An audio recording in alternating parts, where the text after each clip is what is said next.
तो प्यारे बच्चों, आज हम सीखेंगे वृत्त के क्षेत्रफल का सूत्र कैसे निकाला जाता है।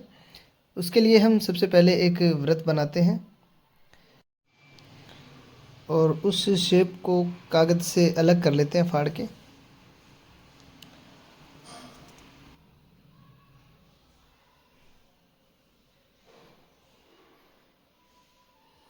बिल्कुल राउंड शेप होना चाहिए, बिल्कुल सर्कल आकार का, वृत्त के आकार का शेप होना चाहिए।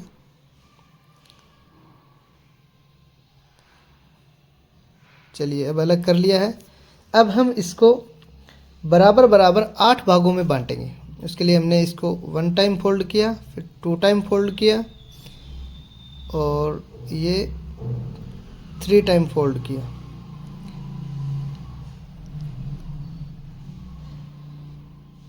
इसके बराबर बराबर 8 भाग बन गए हैं। हम इनको काट कर अलग कर लेंगे।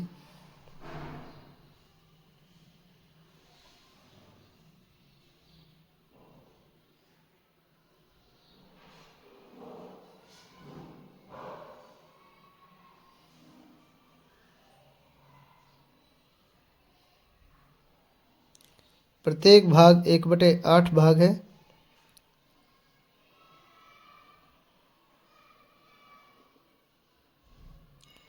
चलिए, ये हो गए हमारे 8 के 8 भाग। इनको अगर हम जोड़कर देखें तो ये एक सर्कल बनता है, क्योंकि सर्कल से ही तो किए हैं हमने 8 भाग, तो ये पूरा एक सर्कल है।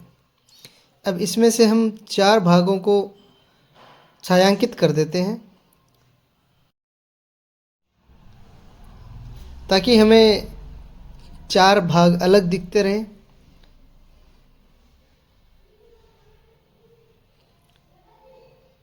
चलिए, ये 4 भाग अलग हो गए। अब हम इनको इस तरह क्रम से जमा लेंगे।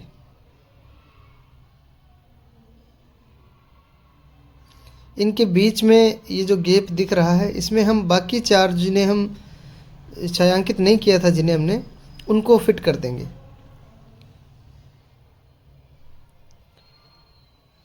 पूरा तरीके से जमाएंगे, इनके बीच में गैप नहीं रहे।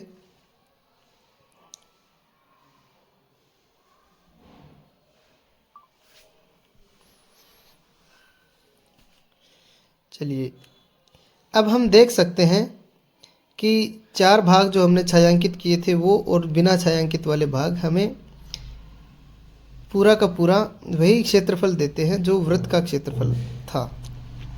तो जगह तो उतनी घेर रहे हैं ना।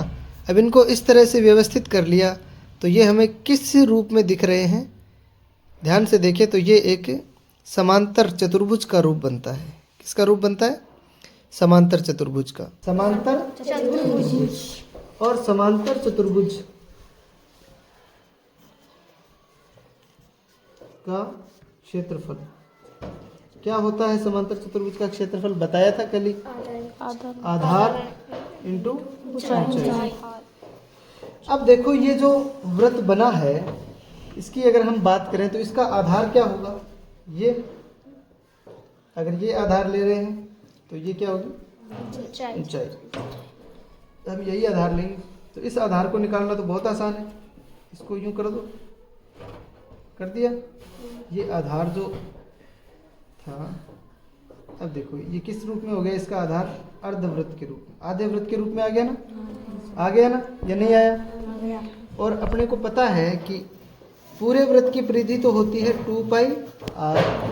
पूरी ये जो पूरा सर्कमस्टेंस होता है वो कितना होता है? सर्कमफ्रेंस कितना होता है पूरा? 2πr।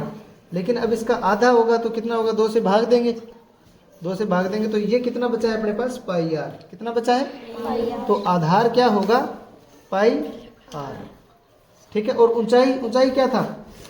इनके बीच की दूरी, इनके बीच, इसके और इसके बीच की दूरी, इसके और इसके बीच की दूरी को क्या कहते हैं? केंद्र और परिधि के बीच की दूरी को क्या बोलते हैं? इस दूरी को बताया था मैंने, क्या बोलते हैं? त्रिज्या। क्या बोलते हैं? त्रिज्या। तो ऊंचाई क्या होगी इसकी? त्रिज्या, यानी r। तो πr गुणा r क्या आया? πr square. क्या आया? हम कह सकते हैं कि वृत्त का क्षेत्रफल क्या होता है, पाई आर स्क्वायर। समझ गए या नहीं समझे?